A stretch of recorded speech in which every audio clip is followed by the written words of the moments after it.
أعوذ بالله من الشيطان الرجيم.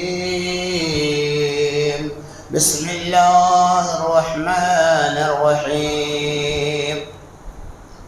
يا أيها الذين آمنوا كتب عليكم الصيام كما كتب على الذين من قبلكم لعلكم تتقون أياما معدودات ومن كان منكم مريضا أو على سفر فعدة من أيام أخر وعلى الذين يطيقونه فدية طعام مسكين ومن تطوع خيرا فهو خير له وأن تصوموا خير لكم إن كنتم تعلمون.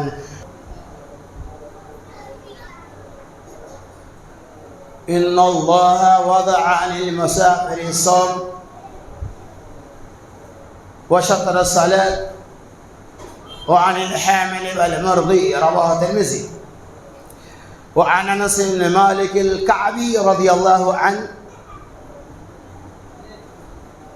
قال النبي صلى الله عليه وسلم: إن الله وضع للمسافر الصوم ونصف الصلاة وعن الحبلى والمرضي، رواه متفق عليه.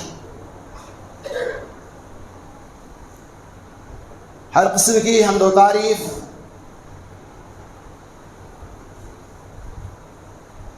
بڑائی اور کبریائی، ثنا اور خوبی بے شمار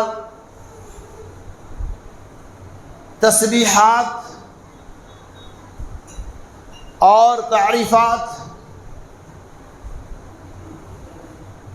اللہ عز و جل کے لیے ہے، جس پروردگار دو عالم نے ہمیں اور آپ کو دنیا کے کل مسلمین اور مسلمات کو ماہ رمضان المبارک کے لیل و نہار سے سرفراز فرما کر ہمیں اپنے گناہوں اور کوتاہیوں سے معافی مانگنے کا ایک بہترین موقع دیا۔ اس کے لیے ہم اللہ کی جتنی بھی ثنا اور تعریف بیان کریں وہ کم ہے۔ یہ اللہ کا بہت بڑا احسان ہے کہ بندہ جب بشری تقاضے کی بنیاد پر اس دنیا میں گناہوں سے لت پت ہو جاتا ہے،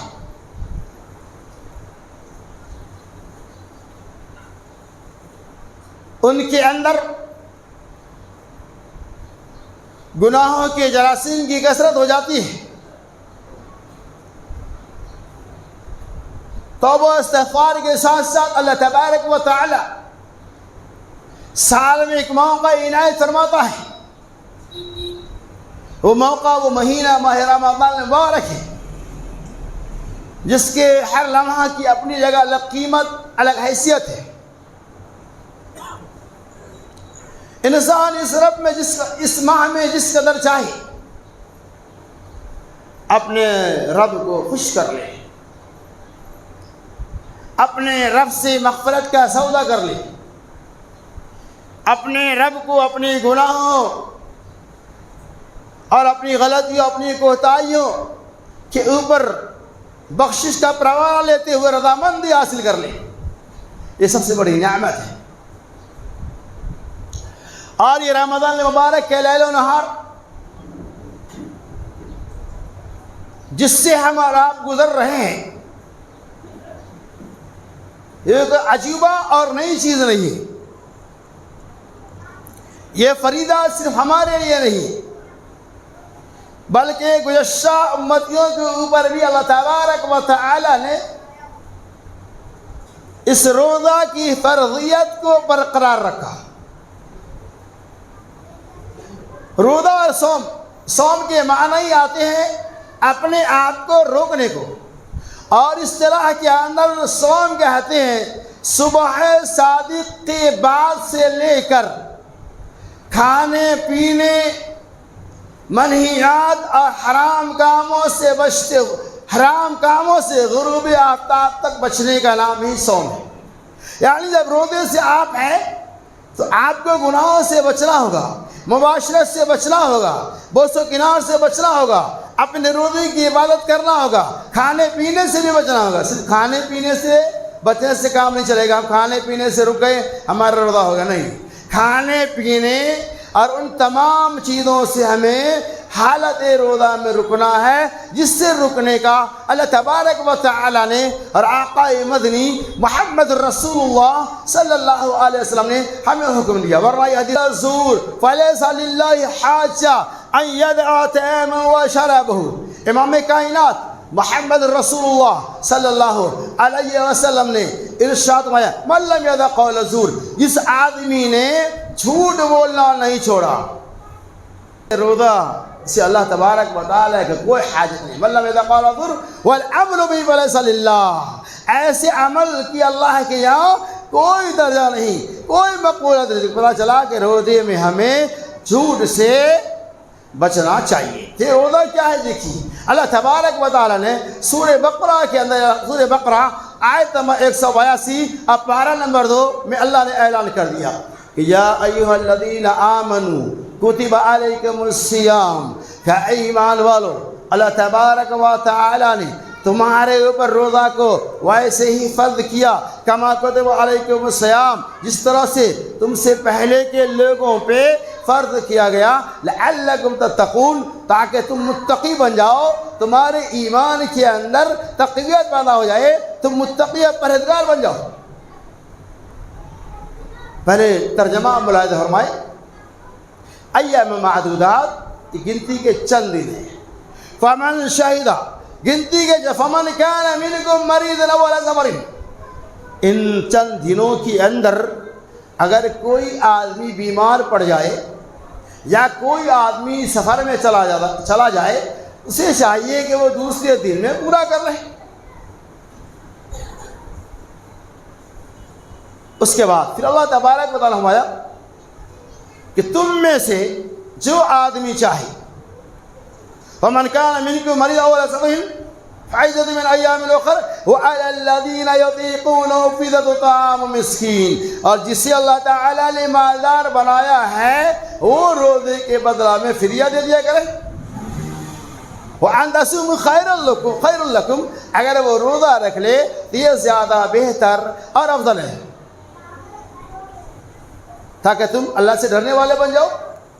پھر آگے اللہ نے اعلان کر دیا فَمَنْ شَهِدَ مِنْكُمُ الشَّهْرَ فَلْيَصُمْهُ، تم میں سے جس آدمی نے روزے کا پا لیا فَلْيَصُمْهُ، اسے چاہیے کہ روزہ رکھے۔ تو یہ آیت بتلا رہی ہے پہلے کا حکم جو ہے نا منسوخ ہو چکا ہے، یعنی پہلے یہ حکم تھا کہ جو لوگ مالدار ہوتے تھے اسے روزہ رکھنے کی ضرورت نہیں رکھتا تھا، اور وہ روزے کے بدلے فدیہ دے دیا کرتا تھا، ایک آدمی کو، دو آدمی کو، تین آدمی کو، جو بھی توفیق ہو۔ لیکن اللہ نے دوسری حکم ذریعہ اس بات کو وعدے کر دیا کہ نہیں، رمضان کے روزہ پا لیے جانے کے بعد روزہ رکھنا واجب اور فرض ہے، آپ فدیہ دینے سے کام نہیں چلنے والا ہے۔ پھر بھی اللہ نے آسانی کیا فَمَنْ كَانَ مِنْكُمْ مَرِيضًا أَوْ عَلَىٰ سَفَرٍ فَعِدَّةٌ مِنْ أَيَّامٍ أُخَرَ يُرِيدُ اللَّهُ بِكُمُ الْيُسْرَ وَلَا يُرِيدُ بِكُمُ الْعُسْرَ، اللہ کتنا احسان کرنے والا ہے۔ ایک قانون یہ لگایا کہ روزہ رکھنا ہی، پھر فوراً اللہ نے حکم دیا کہ اگر کوئی آدمی بیمار پڑ جائے یا سفر کے اندر ہو تو دوسرے دن میں پورا کر لے۔ یرید اللہ، اللہ تمہارے ساتھ آسانی کرتا ہے، سختی نہیں کرتا۔ ان آیتوں بینات پہ ہم غور کریں گے تو ہمارے سامنے یہ بات واضح ہو جاتی ہے کہ رمضان کا روزہ ہم مسلمانوں کے اوپر فرض ہے، اور ہر کسی کا بلوغت کے بعد جو بالغ ہے ان کے اوپر تو فرض ہے روزہ رکھنا۔ جن کے بعد طاقت ہے، کوئی آدمی بیمار ہے تو قرآن نے واضح کر دیا، اس کے بعد آتے آئیں گی۔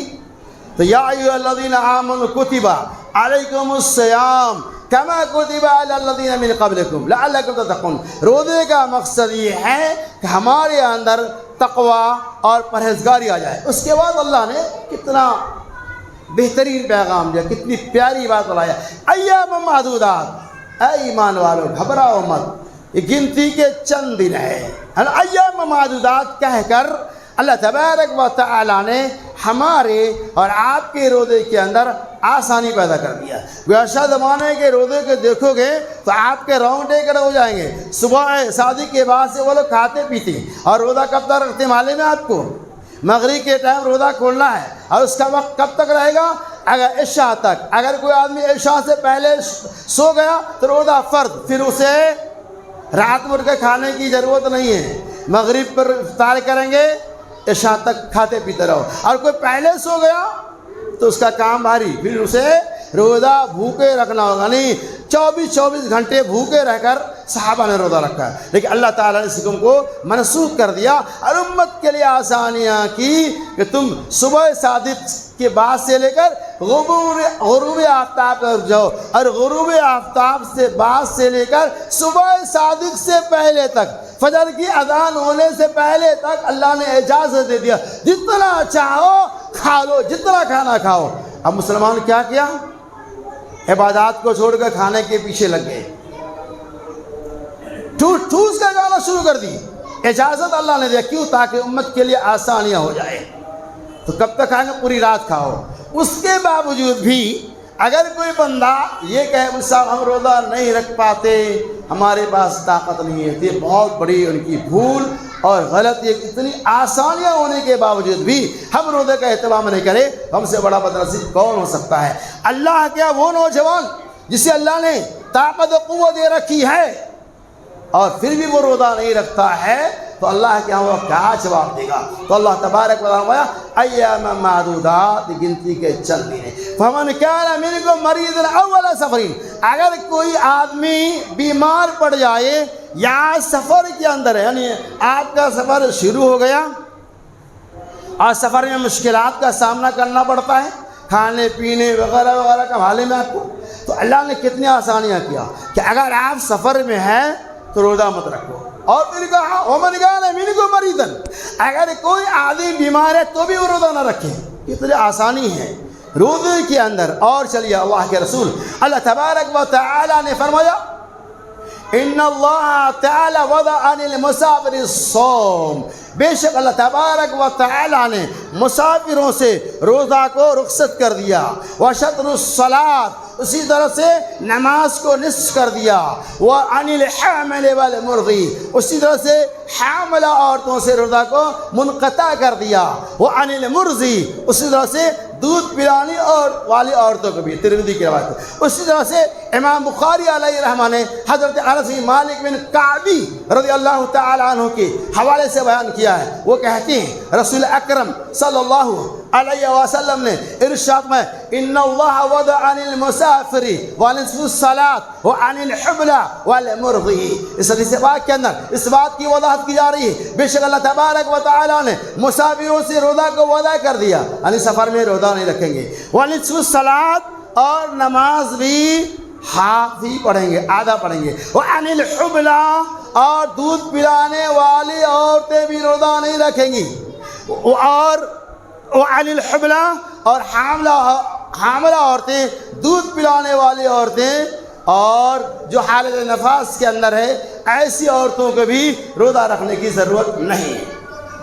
کتنی آسانیاں ہیں، لیکن ایک بات سن لیں، دوسری حدیث آتی ہے اللہ کے رسول صلی اللہ علیہ وسلم نے ارشاد فرمایا کہ اگر کوئی خاتون حیض و نفاس یا دیگر بیماریوں کی وجہ سے، حیض اور نفاس کی وجہ سے روزہ نہیں رکھ پاتی ہیں، جب وہ حیض سے پاک ہو جائیں گی، نفاس سے پاک ہو جائیں گی، تو اسے روزہ کو تکمیل کرنا ہوگا، جتنے روزے چھوٹ چکے ہیں اسے ادا کرنا ہوگا، نماز ادا کرنے کی ضرورت نہیں ہے۔ کتنی آسانی ہے، یعنی میکسیمم 40 دن تک نماز کا معاملہ ہوتا ہے، 3 دن 5 دن 7 دن تک ایام حیض ہوتا ہے، پیریڈ کا ماحول ہے، لیکن اللہ نے کتنے آسان ہے کہا نماز ادا کرنے کی ضرورت نہیں ہے، بعد میں بھی معاف، لیکن روزہ کو بعد میں بھی ادا کرنا ہے۔ اس سے کیا پتہ چلا کہ اگر کوئی آدمی بیمار ہے یا اس طرح کے حالات کے شکار ہیں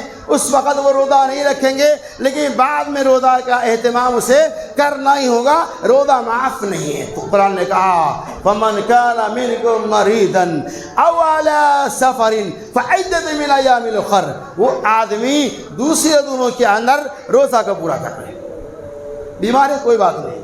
لوگ کوئی آدمی جان بوجھ کر بیمار پڑ جائے، اور بہت سارے لوگ ایسے ہیں جو بیمار ہے، ایسا بیمار نہیں ہے کہ وہ بعد میں روزہ نہیں رکھے گا۔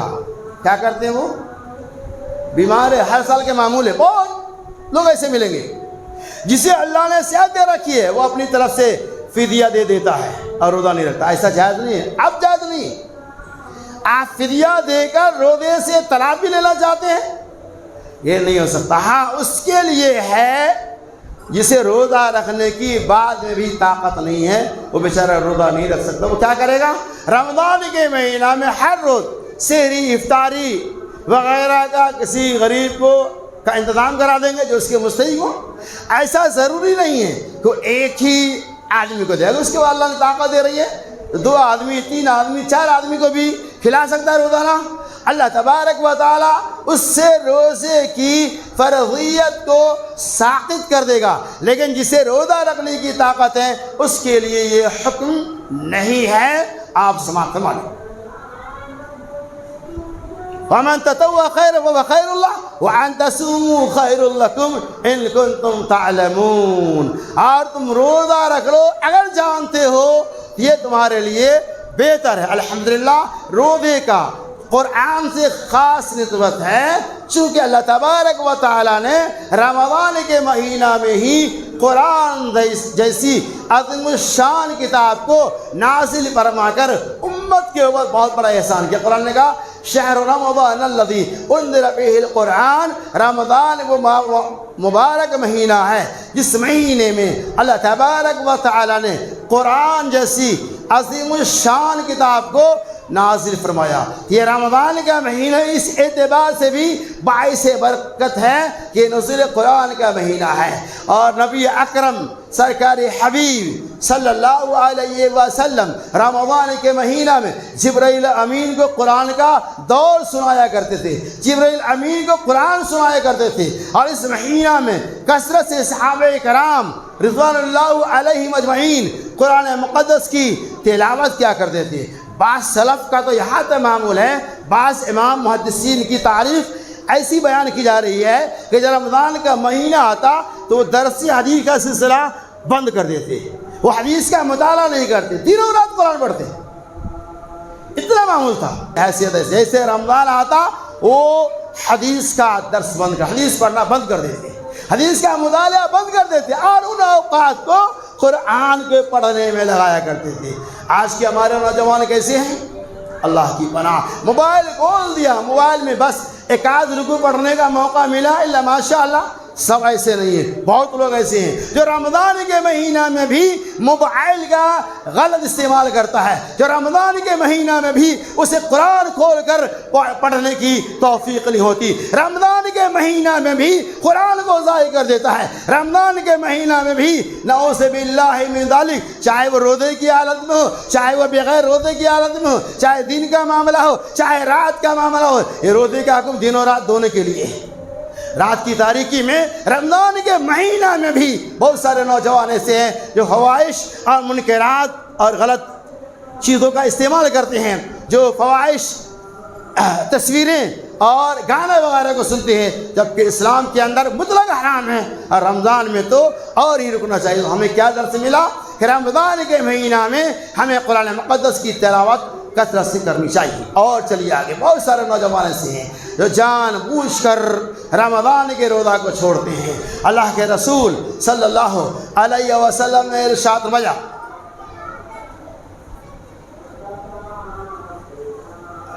جس آدمی نے رمضان کے ایک روزے کو بلا کسی شرعی عذر کی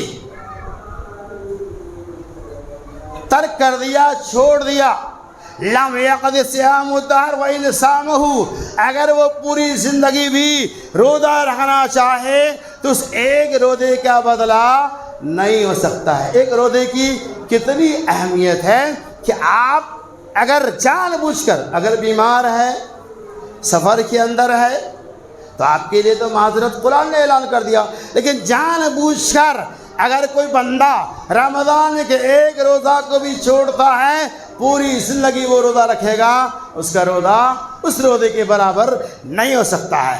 اب کوئی آدمی اگر اس بات کا احساس بند ہو جائے، کسی آدمی کو اس بات کا احساس ہو جائے کہ رمضان کے روزے کی اتنی زیادہ اہمیت ہے، تو کیا وہ بندہ جان بوجھ کر رمضان کے روزوں کو چھوڑے گا؟ نہیں۔ آج رمضان کے روزہ چھوڑنے کے لیے پردوں کا اہتمام ہوتا ہے، پردے کے آڑ میں ہم رمضان کے روزوں کو چھوڑ دیتے ہیں، چھپ چھپ کر کھاتے ہیں۔ ارے نوجوانوں، چھپ کے کھاؤ، یہاں لوگوں کی نگاہوں سے اوجھل ہو سکتے ہو، لیکن رب ذوالجلال کی قسم، تمہارے بائیں اور دائیں کاندھے پر بھی کرامن کاتبین موجود ہے۔ اللہ تبارک و تعالیٰ کی طرف سے لکھنے والے فرشتے، گناہوں کو لکھنے والے فرشتے، اعمال خیر کو لکھنے والے فرشتے موجود ہے۔ لاکھ پردہ کر لو، لیکن تمہارے کندھے کے اندر اللہ نے جس فرشتے کو داخل کر دیا ہے، کرامن کاتبین کو مہیا کر دیا ہے، کیا اس کرامن کاتبین سے بھی بچ سکتے ہو؟ نہیں بچ سکتے ہم۔ اللہ سے تو بچنا ناممکن ہی ہے، لیکن اللہ نے لگا دیا ہمارے ساتھ فرشتوں کو، ہم جو بھی کچھ کریں گے یہ فرشتے دیکھتے ہیں اور ہمارے ان اعمال کو لکھتے ہیں۔ لہذا اگر اللہ نے آپ کو جوانی دی ہے، اس جوانی کا استعمال صحیح طریقہ سے کرو، ورنہ میدان محشر میں پچھتاوا ہوگا۔ مزید اللہ کے رسول سرکاری حبیب صلی اللہ علیہ وسلم نے ارشاد میں من فطر صائما على مسقط نمل او تمرۃ او شربۃ من ماء، محمد رسول اللہ صلی اللہ علیہ وسلم نے ارشاد فرمایا اگر کوئی بندہ رمضان کے مہینہ میں اپنے بھائی کو افطار کراتا ہے، من فطر صائما على مسقط نمل او تمرۃ او شربۃ، ایک گھونٹ دودھ، کھجور یا پانی سے ہی، تو اللہ تبارک و تعالی بھی اسے سیراب کرائے گا، اور اللہ رب العالمین اسے بھی روزہ رکھنے کے برابر ثواب دے گا، اس حال میں کہ اس روزے دار کے اندر سے کوئی کمی نہیں کی جائے گی۔ تو آپ الحمدللہ رمضان کا مہینہ ہے، آپ کے پڑوس میں جو بھی ہیں، جیسا بھی موقع ملے، جس انداز سے بھی موقع ملے، آپ افطاری کا اہتمام کرائے۔ اپنے پڑوسیوں کے گھر میں جہاں باغا کشی کی نوبت آ رہی ہے، جس کے گھر میں خاص طور سے افطاری کا اہتمام نہیں، افطاری کا انتظام نہیں، وہاں افطار آپ بھیجیں، افطار کا نظام بنائیں۔ اور آپ کو معلوم ہے فلاں شہر میں غربا کی جماعت ہے، وہاں کے لوگوں کے پاس افطاری کا انتظام نہیں ہے، آپ کیش کی شکل میں تعاون کرے، پیسے کی شکل میں تعاون کرے، تاکہ اس کے ذریعہ وہ افطاری کا اہتمام کر سکے۔ یہ رمضان مبارک کے لیل و نہار، ان کے ہر لمحات قیمتی ہیں، اللہ کے یہاں اس کی حیثیت ہے۔ تو اللہ کے رسول صلی اللہ علیہ وسلم نے فرمایا من صام رمضان ایمانا واحتسابا غفر له ما تقدم من ذنبه، جس آدمی نے رمضان کا روزہ، من صام رمضان ایمانا، ایمان کے ساتھ، وہ احتسابا، اور یقین کے ساتھ رکھا، اللہ تبارک و تعالی اس کے ما تقدم گناہوں کو، پچھلے گناہوں کو معاف فرما دے گا۔ تو کیا پتہ اس حدیث پاک سے کہ رمضان کے روزے کے جو فائدے ہیں وہ تو اپنی جگہ، سب سے بڑا فائدہ یہ ہے کہ پروردگار دو عالم ہمارے ما تقدم گناہوں کو، ہمارے پچھلے گناہوں کو معاف فرما دے گا۔ یقیناً وہ کیا ہوگا، جیسے ہی رمضان آتا ہے اللہ تبارک و تعالیٰ کسی نہ کسی ذریعہ سے ہمارے لیے انتظام کر دیتا ہے، چاہے وہ سحری کا معاملہ ہو، چاہے وہ افطاری کے معاملہ ہو، چاہے اور دیگر لوازمات کا معاملہ ہو۔ یقیناً یہ خیر و برکت والا مہینہ ہے، یہ ہمدردی و غمخواری والا مہینہ ہے، یہ صلہ رحمی والا مہینہ ہے، یہ بانٹنے والا مہینہ ہے، یہ لوٹنے والا مہینہ ہے، یہ صدقہ و خیرات کرنے والا مہینہ ہے، یہ کمانے والا مہینہ ہے۔ بڑے خوش نصیب ہے ہمارے وہ بھائی جو اس ماہ کو پا کر اپنے آپ کو جنت کا مستحق اور جہنم سے آزادی کا پروانہ حاصل کر لیتے ہیں۔ لہٰذا اللہ سے دعا ہے کہ اللہ تبارک و تعالی ہمیں اور آپ کو رمضان مبارک کے روزے کے اندر اخلاص پیدا کرے۔ اللہ تعالی ہماری عبادتوں کو ہر طرح کی ریا و نمود سے بچائے۔ اللہ رب العالمین رمضان کے مہینہ میں ہمیں افطاری کے اہتمام کرانے کی توفیق رفیق عطا فرمائے۔ اللہ تعالیٰ اس مہینہ کے اندر زیادہ سے زیادہ صدقہ و خیرات کرنے کی توفیق رفیق عطا فرمائے۔ اس مہینہ کے اندر زیادہ سے زیادہ پڑوسیوں کے حقوق کی ادائیگی کی توفیق عطا فرمائے۔ اس مہینہ کے اندر ہمیں زیادہ سے زیادہ صلہ رحمی کرنے کی توفیق رفیق عطا فرمائے۔ اس ماہ کے اندر خصوصیت کے ساتھ اللہ تعالیٰ ہمیں اور آپ کو اپنی زبانوں کی حفاظت کرنے کے ساتھ ساتھ اس کے اوپر کنٹرول کرنے کی توفیق رفیق عطا فرمائے۔ اے اللہ ہمارا جو بھائی بیمار ہے وہ تو شفائے کاملہ اور عاجلہ عطا فرما دے۔ اے اللہ ہمارا جو بھائی بے دین ہے اسے دیندار بنا دے۔ اے اللہ ہمارا جو بھائی تساہلی کی بنیاد پر روزے سے محروم ہو گئے ہیں، اے اللہ اسے اس محروم سے محفوظ اور معمون رکھ۔ اے اللہ اسے بھی اس بات کی توفیق دے کہ اپنے بھائیوں کی طرف سے رمضان کے روزے کا اہتمام کر سکے۔ اے اللہ ہمارے جو بھائی اولاد کی نعمت سے محروم ہیں، اے اللہ انہیں تو نیک اور صالح اولاد عطا فرما دے۔ اے اللہ ہمارے جو بھائی قرض تلے دبے ہوئے ہیں ان کے قرض کی ادائیگی کے اسباب پیدا کر دے۔ اے اللہ ہمارے جو بھائی پریشان حال ہے ان کے پریشانیوں کو دور کر دے۔ اے ہمارے وہ فلسطینی بھائی جو نہتے ہیں، جو بالکل نہایتی نقاہت کے عالم میں پہنچ چکے ہیں، اے اللہ ان کی بے بسی کی حالات کو تو جانتا ہے۔ اے اللہ ان کی غیر سے کفالت فرما۔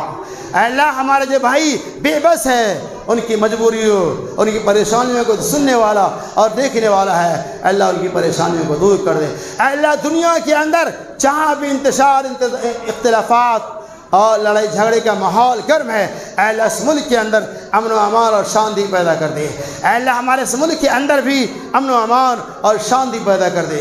اے اللہ جب تک دنیا میں زندہ رکھنا چاہتے اسلام پہ زندہ رکھ، جب یہ ہمارا خاتمہ بالخیر ہو۔ آمین وآخر دعوانا ان الحمد للہ رب العالمین۔